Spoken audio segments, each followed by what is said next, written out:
She forged everything, get her out of here in cuffs. That's what my father screamed as two officers yanked my wife, still in her wedding dress, off the church steps. Hi, my name is Landon Reed, and that was the moment I stopped being their son. 1 hour earlier, I'd married the love of my life. Elena and I had been through everything, disapproval, whispers, backhanded comments at every family dinner, but she stood by me anyway. She never raised her voice, never played victim. She was grace under fire. And yet, as soon as we stepped outside the church, she was ambushed. Police. A warrant. My father handing them a folder like it was his ticket to justice. She stole from my company, he told them. She forged client signatures. She's been scamming us for months. I was stunned. What are you talking about?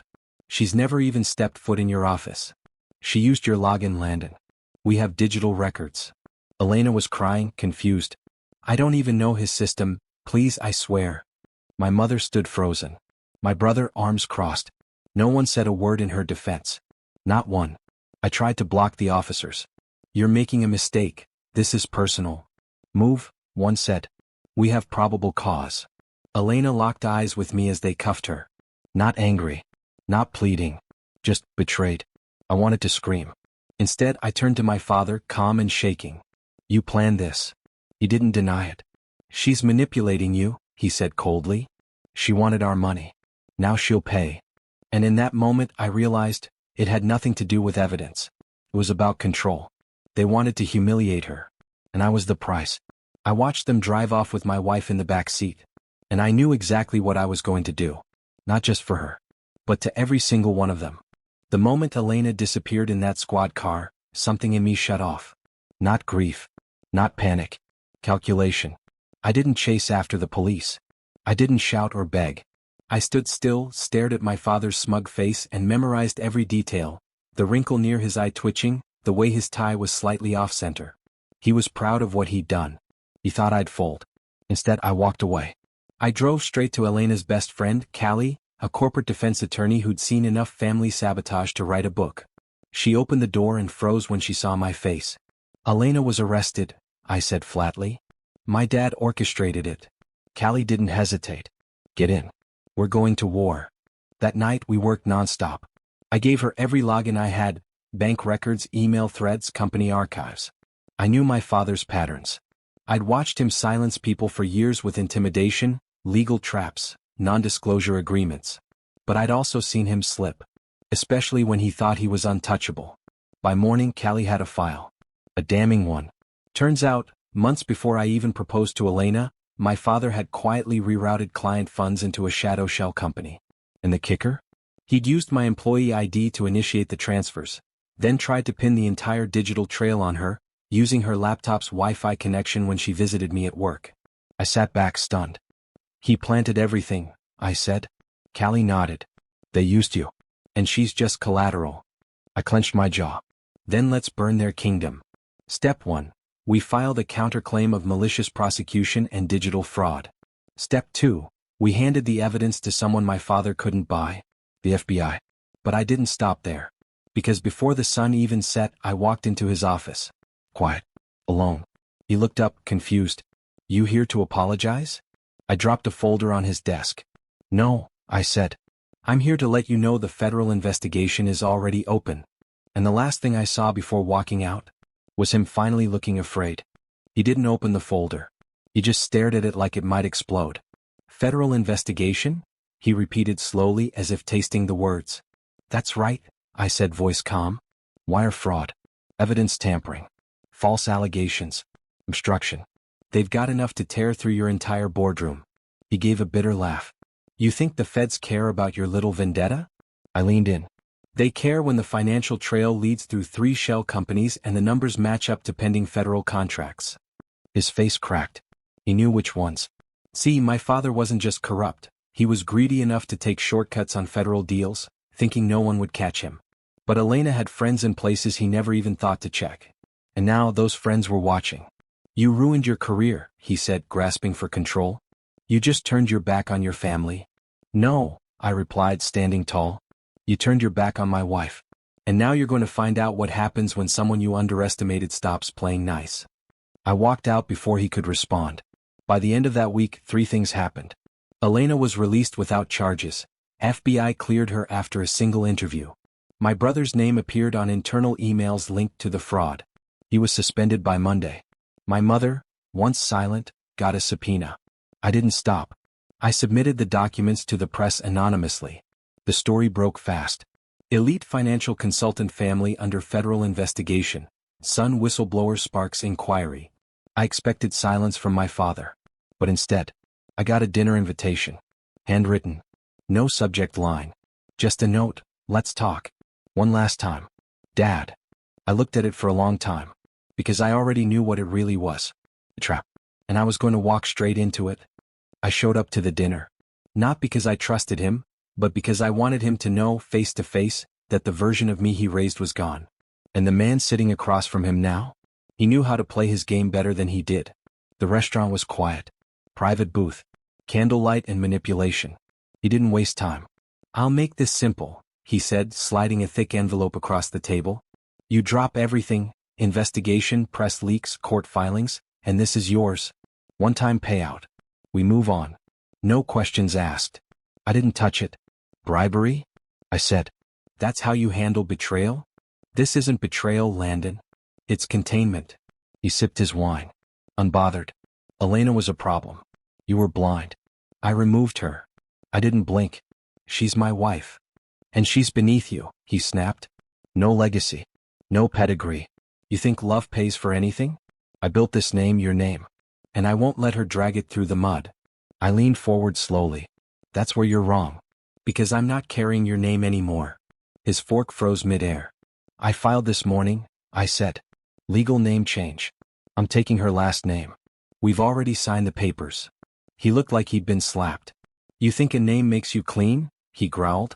No, I said. But it separates me from everything you poisoned. I stood. Enjoy your dinner. As I turned to leave, he hissed, if you walk out, you'll regret this. I looked back dead calm. You had my wife dragged out in handcuffs on our wedding day. And I walked. 2 days later, the feds raided his company. And my mother, who once watched in silence, finally called. Not to check on me, but to say, trembling, they seized the house. And she asked the one question I never thought I'd hear from her lips. Landon, what did you do? I didn't answer her right away. Not because I didn't have one, but because hearing my mother finally ask that question meant something deeper. She finally realized I wasn't bluffing. They seized the house, she repeated, voice shaking. You told them where to look, didn't you? I didn't confirm or deny. I just said, they followed the money. I helped them read the map. Silence. Your brother's suspended. Your father's barred from the financial district. The firm is collapsing, Landon. She sounded like a woman watching her world implode in slow motion. He tried to destroy my wife, I said calmly. And you stood there. I didn't know, she whispered. You watched. Click. I hung up. The next call came 20 minutes later, from a journalist. A source had confirmed the firm's internal documents had been leaked to investigators by a direct family member. They wanted a quote. I gave them one. Family doesn't mean immunity. It means responsibility. That line ended up in headlines. And that's when things started to spiral faster. My father's remaining clients bailed. My brother's private chats leaked, showing clear knowledge of the forged digital trail pinned on Elena. The firm's name was blacklisted from federal contracts.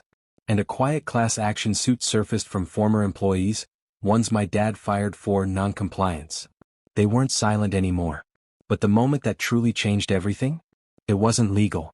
It was human. I opened my apartment door late one night to find Elena standing there, her suitcase in one hand, her arrest record paperwork in the other, and tears in her eyes. I'm cleared, she said. But I don't know if I can go back to who I was. You don't have to, I said. We're not going back. We're building from here. She stepped inside. And as I closed the door behind her, a new letter slid under it. Another subpoena. This one had my mother's name on it. And that's when I realized my revenge hadn't even peaked yet. The subpoena had my mother's full legal name on it. No Mrs. No wife of. Just her, isolated and finally accountable. Elena sat on the edge of the couch watching me read it. They're pulling her emails, I said. She forwarded internal memos to your arresting officer. Elena's breath caught. So she knew. Worse, I said, placing the letter down. She participated. That was the final crack in the myth I'd been raised with. My mother, always too quiet, always just following, had moved from silence to complicity. She didn't just watch Elena get arrested. She helped make it happen. Elena looked down at her hands. They were supposed to be family. I turned to her. They were. Now they're suspects. The next morning I released the final batch of documents, untraceable, encrypted, sent through a trusted journalist. It included internal Slack logs, digital voice memos, and a PDF attachment titled Contingency Plan, Post-Arrest Damage Control. My mother's initials were on every page. Within 48 hours, 3 major news networks picked it up. One headline hit harder than the rest. Wife arrested at wedding. Son of power couple exposes family's targeted smear campaign. The fallout was brutal. Sponsors backed out. Investigators opened a separate line of inquiry into my mother's role in falsifying testimony. My brother's name trended, for the wrong reasons. He lost his board seat the same afternoon. But I didn't celebrate. Not until I walked Elena into the very same courthouse where she'd once been fingerprinted in her wedding dress. And we stood there again, this time to file a restraining order against my family. As we left, she asked quietly, "Do you feel anything for them now?" I paused. "Pity," I said. But not enough to stop. Back at home I found a letter shoved under the door. No stamp. No name. Just 5 words in my father's handwriting. "You won. Hope it's worth it." I folded it slowly. Because he still didn't get it. This wasn't about winning. It was about ending every lie they ever built. With the same cold precision they used to tear us apart. I burned the letter that night. Not out of rage, but because I wasn't going to let his words linger in my home like poison. "You won. Hope it's worth it." He thought this was about revenge. But it never was. This was about restoring truth. About honoring the woman he tried to destroy just because he couldn't control her. Elena and I moved into a smaller place. Simple. Quiet. Ours. She went back to work at the clinic part-time. I started building something new from scratch. A small firm focused on ethical finance, free from nepotism and manipulation. No legacy clients.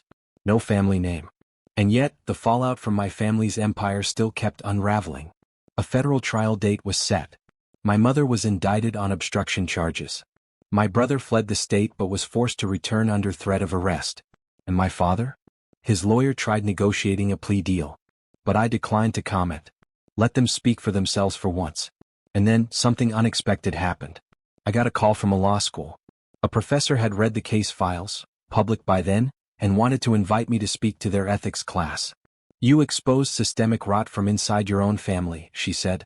"People need to hear how you did it." I almost said no. But Elena looked at me and said, "Your story helped me survive. Maybe it'll help someone else too." So I went. I stood at the front of that lecture hall and for the first time told it all. Not the scandal. Not the headlines. The silence.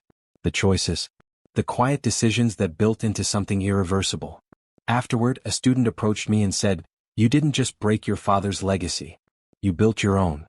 I didn't say much. Just nodded. But inside, I finally felt it. That night, Elena and I sat on the balcony, wine glasses in hand, and watched the city lights blink. "They ruined themselves," she said softly. I smiled. All I did was give them the rope. And then, as if on cue, my phone buzzed. New email. Subject line. Federal prosecutor summary, final verdict released. I opened it, and read the one line that closed the chapter forever. The final verdict is in. I stared at the email, heart steady. Elena leaned over my shoulder. She didn't say a word. She didn't have to. I opened it. Subject. United States versus Reed et al., final ruling. All charges sustained. Full conviction. Sentencing to proceed. Permanent disqualification from all federal contracts. Civil liability recommended.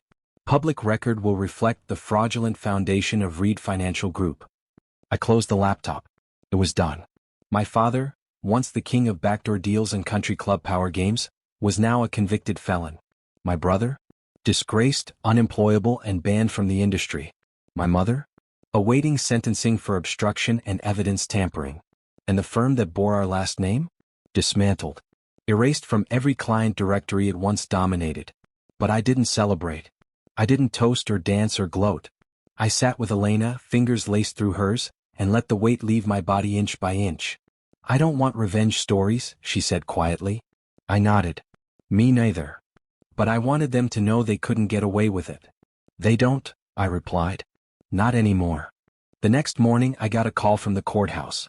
They wanted me to testify one final time, for the civil case involving former employees. I said yes. Not because I needed to bury them deeper, but because the people they trampled deserved to see someone finally stand up. So I put on my suit. I walked into that courtroom. And I told the truth, not for headlines, not for applause, but for every moment Elena was doubted, silenced, or betrayed. The Reed name was no longer a weapon. It was a warning.